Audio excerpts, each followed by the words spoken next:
What's up, YouTube? My boy Leaky, we back with another video. I know I've been gone for probably, it ain't been that long. I think I missed a day or two, not posting nothing, I don't know. But hey, y'all need to go check out the live stream, because I'll be live streaming probably most of every night. I'm gonna live stream tonight. But hey, today we got Boosie versus Baton Rouge. Swamp Story. Hey, I fuck with it. If y'all ain't hooked on the Swamp Story, y'all need to go hook on one. Swamp Story, I think. I don't know how true these stories be, but they do be stories, but they be some wild stories. Like they say, Boosie versus Baton Rouge, the wildest story. Let's see what Boosie been doing back in the old time before he got into the rap shit. Okay. Ain't finna hold y'all no longer. Get into it. Welcome back to another episode of Swamp Stories. For this episode, You we get the head same down music. south to the real swamp. That's right, Swamp Stories officially earns its name after this one. But before we get into it, make sure to leave a like and subscribe if you know. You can also follow the Instagram page as well. Let's get into it. Baton Rouge, Louisiana. Now one of the hottest cities in the hip-hop world, but it wasn't always this way. So in order for it to make sense, let's head back a few decades. Back in the 1950s, Baton Rouge was a small, quiet country town that existed for only two reasons. It's the state capital, and it has Louisiana State University. Other than Louisiana, that, hot there was never sauce. much of anything going on in Baton Rouge. And that's a big reason why the city's population was around 35,000 residents. But ever since the 1960s, Baton Rouge has steadily grown bigger and bigger, and that can be attributed to the city about an hour down the road. During the late 1960s, the city of New Orleans started getting really bad. And by 1972, it was America's most dangerous city. And because of this, many New Orleans residents began moving out to Baton Rouge to escape the madness. So New Orleans' population dropped from 650,000 to 490,000 in under 15 years. And during the same time span, Baton Rouge gained nearly 100,000 residents. And although I'm making it seem like a thriving city, it's hardly that. In fact, Baton Rouge is one of America's poorest cities. With a median household income of just $42,000, it's safe to say that folks in Baton Rouge aren't quite striking it rich. Yeah, I'm talking about Atlanta, man, being too high. I'm gonna go move Louisiana. 26% of I me a residents car are and living in rifle. poverty. So I You can straight, honestly they say do that it. there aren't any vegan cafes that sell $10 avocado toast anywhere near Baton Rouge. But not only is poverty an issue, but crime is as well. Baton Rouge is one of the top 5 most dangerous cities in the country. But the way the streets operate is much different than many other places, especially California. So let me break it down. In Baton Rouge, neighborhoods don't really matter. For example, in LA, if you're born in the Hoovers area, you can't associate or go to the 60s. It's structured based on territory and colors. But in Baton Rouge, it's completely different. Neighborhoods pretty much mean nothing in the grand scheme of things. For example, someone saying I'm from South Baton Rouge or 50th. Fuck, stupid ass ad, man. That shit was just getting good, man. Goddamn, be hating the ads, bro. Has no weight to it. That alone won't get you pressed or cause any issues. Instead, enemies are based on personal grievances or small cliques that you may have had run with. Rivals can be made literally anywhere. Gas station, the grocery store, the DMV, that's just the environment. Everyone is on edge and ready to go at I can tell me that beat ain't hard, If you though. don't believe me, just ask anyone from there. They will all tell you the same thing. It's absolute chaos. So in this video, you're going to hear possibly the craziest story that's ever been on Swamp. Sliding on a bike. Before we get into it, Come on, get in Boosie, man. That why I get sidetracked.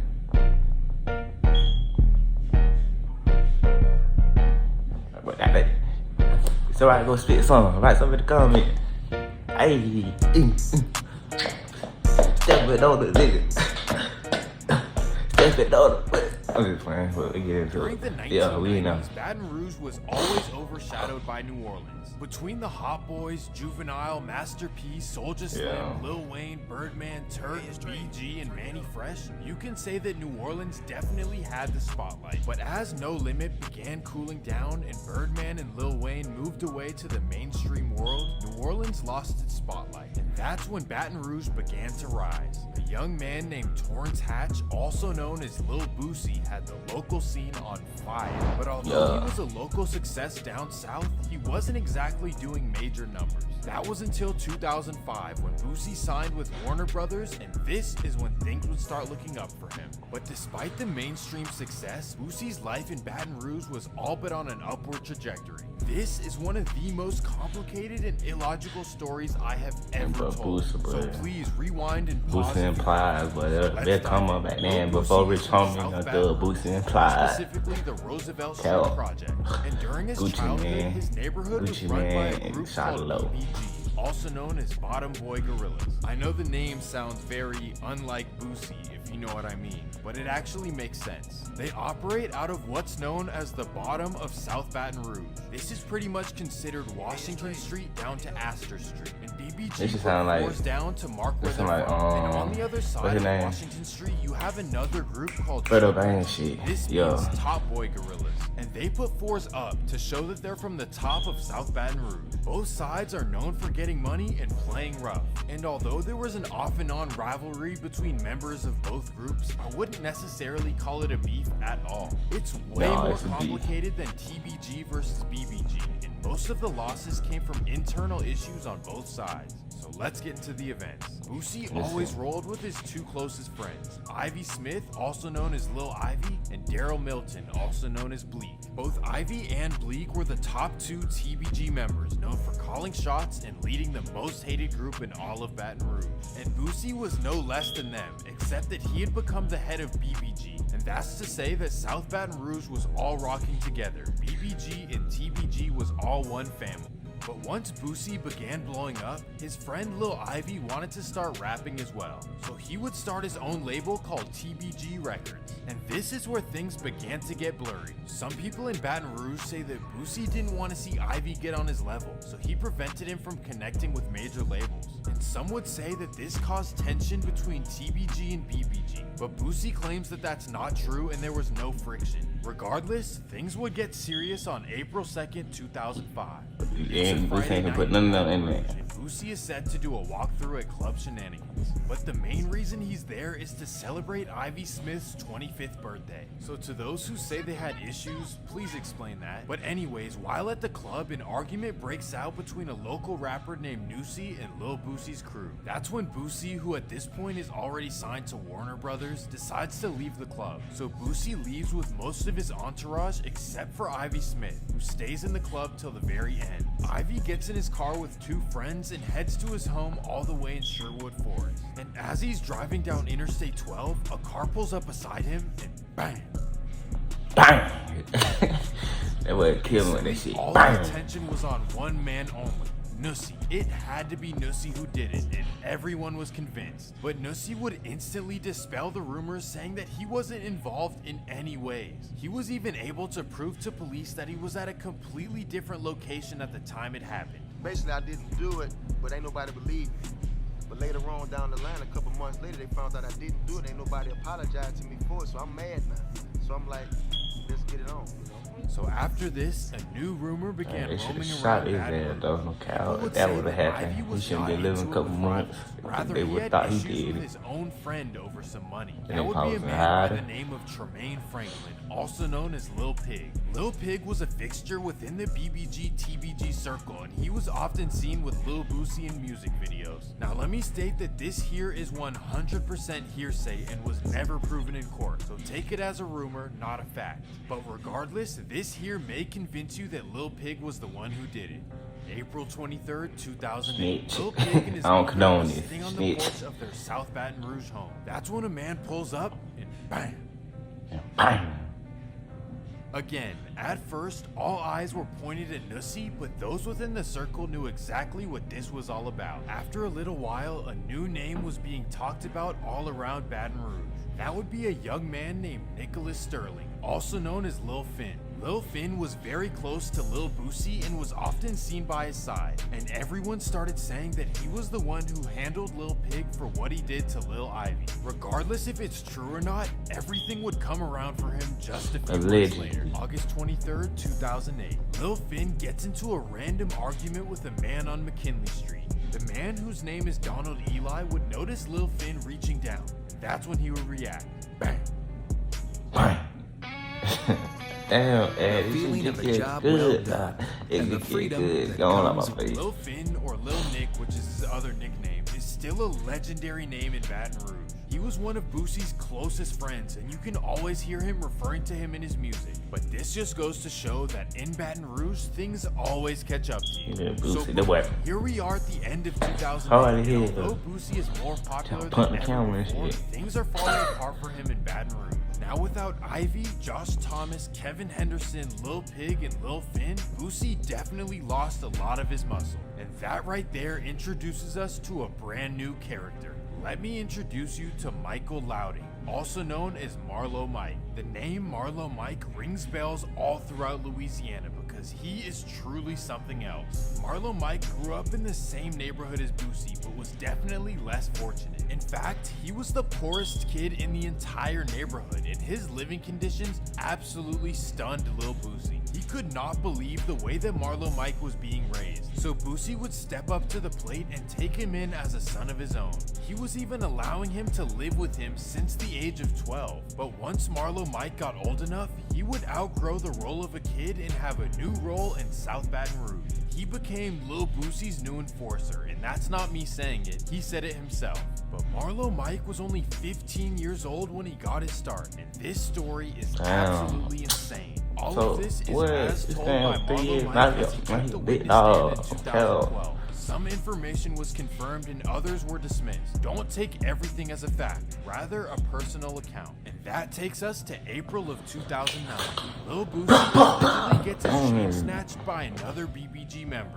That would be a man by the name of Marcus Thomas. And Lil Boosie felt disrespected to the point where he would ask Marlo Mike and Michael Judson to handle it for him. April 25th, 2009. Marcus Thomas is driving down West McKinley Street just 2 blocks from Boosie's projects. That's when Marlo Mike pulls up. Bang. Another internal conflict in Baton Rouge.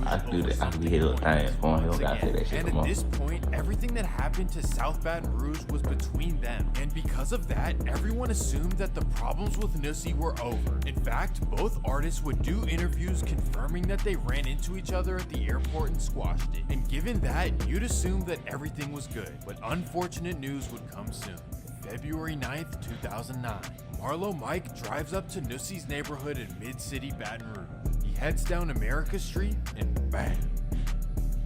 This incident here shocked everyone, especially after they publicly squashed their issues. But Marlo Mike would claim that after the interviews were done, Nussie would actually disrespect Boosie at a nightclub again. And sadly, that's all it took. But another major event would occur just a few months later. October 21st, 2009. Boosie and his friend Michael Judson get a letter from Angola State Prison. The letter is from a friend, and it states that a man named Terry Boyd was in Angola talking about what he's gonna do to Boosie. It just so happens that Terry Boyd gets out the same day. So Boosie tells Marlo Mike that he has $25,000 for him, and he knows exactly what to do. So Marlo Mike drives out to Terry's address. He waits for the night.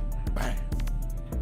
Marlo Mike would then say that he returned to Boosie's house, and he would say that Boosie recorded 2 songs to celebrate the event. Anyways, Boosie would give Marlo $2,800 in rewards, which I guess was not enough for his loyalty. And that takes us to April 1st, 2010.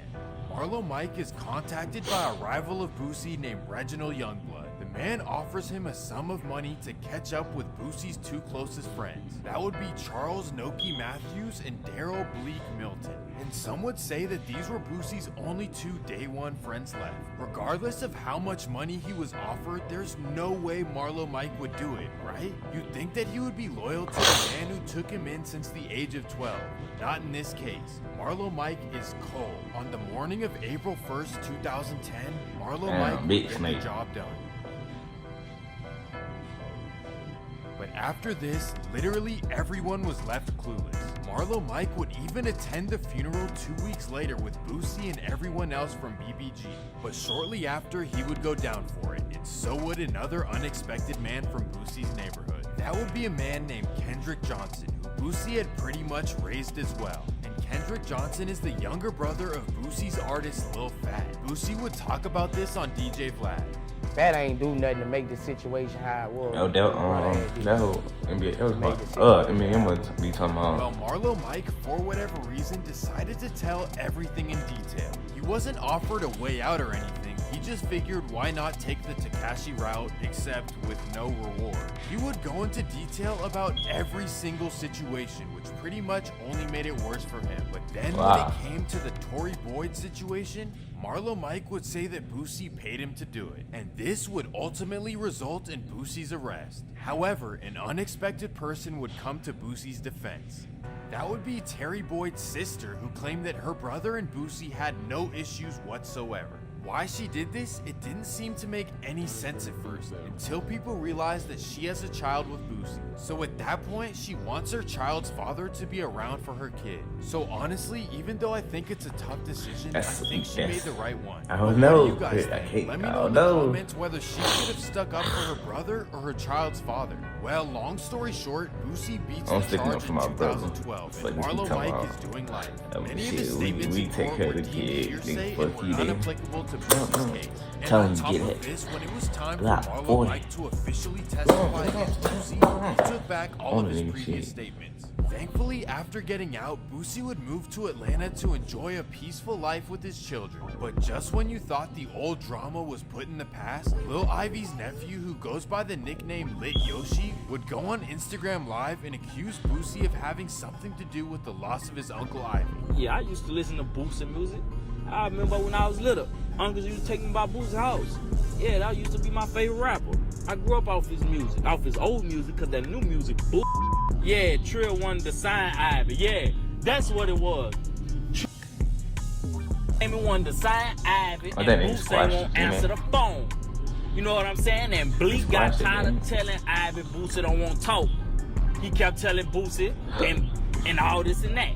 So Ivy said, fuck him. And for his birthday, he tried to bring him a pint of syrup. And the nigga ain't take that night. Matter of fact, Boosie need to stop posting Ivy, man. I don't know why I be letting that shit make me mad. What they be doing on Instagram Live and Instagram. That shit really be making me mad. It be getting to me. I don't even know why it ever get to me. Boosie would respond to the claim. Say Ivy, but you ain't wanted to help. Man, nah, bro. Don't believe that, man. Them dudes was 3 years old when this was going down. Ivy, we wouldn't Trill like that, dude. The whole situation is unfortunate, but it's good to see Boosie grow past all this and live a great life with his family. And no one will ever know the truth about any of this, but either way, it's history. There is a value in learning history so that it won't repeat itself. But sadly, in this case, the new generation of TBG and BBG are no different. If you guys want to see a part 2 of this episode, let me know in the comments. But that's gonna do it for this episode of Swamp Stories. Make sure to leave a like and subscribe if you're new. The child, they thought they had some information on Boosie, man. This really wasn't no Boosie for some bad rules. Cause Boosie just rapping, you feel me? Hey, it was a good story though, no cow. It was a good story to know. Cause I ain't know none of it. I only knew the Ivy. I ain't know all these people died. It was Boosie we were talking about shit like that. But damn, Boosie, boy. Real OG salute, my boy. That boy staying out here with the A. Yeah, the boy we fucking with the city, boy, no cap. But hey, y'all know what's going on. Long live Deuce. And we out. Got y'all another video today too. So we out this bit.